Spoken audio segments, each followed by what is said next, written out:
Ndabasuje mwese abakunzi b'ibiganiro byacu, aho uyu munsi tugiye kuvuga ku kamaro k'igishayote cyane cyane ku gitsina gore.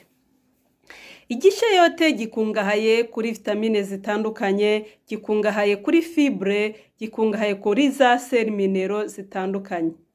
Abantu benshi rero ni imboga bafata nk'aho zidakunzwe, ni imboga bafata nk'aho se zitaryoshye, ariko kandi zifite akamaro gakomeye cyane ku buzima bwawe. Nimba wajya kugifata nk'igidafite agaciro, nk'igidafite umumaro, tangira ukiteho uyu munsi ugishyire mu mafunguro yawe ya buri munsi. Uti kubera iki? Igishayote gifasha mu kugenzura ibiro. Ikindi kandi gikungahaye kuri folate na vitamine C, bifasha mu gutuma amaraso yiyongera mu mubiri cyangwa se gutuma amaraso atembera neza. Ikindi kandi igishayote gifasha mu kugabanya cyangwa se mu kukurinda constipation, abantu mujya mugira impatwe, umuntu akamara icyumweru atituma.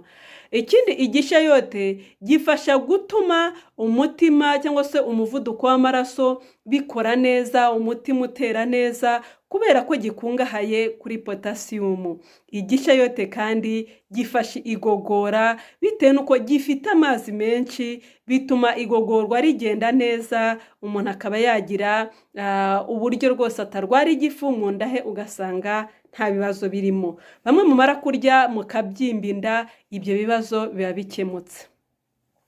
Impamvu rero gikunze gufasha igogora cyane nuko gikungahaye kuri fibre nyinshi, akaba ari ituma igogorwa rigenda neza. Bagore namwe bakobwa rero mutangire mutegure igishayote ku mafunguro yanyu ya buri munsi, na cyane ko usanga kenshi ari mwebwe mutegura ibyo kurya. Dukomeze twite ku buzima, turengere ubuzima kugira ngo buri wese arusheho kugira ubuzima buzira indwara, ubuzima bwiza, nicyo tubifuriza, kugira ngo mukomeze mumererwe neza.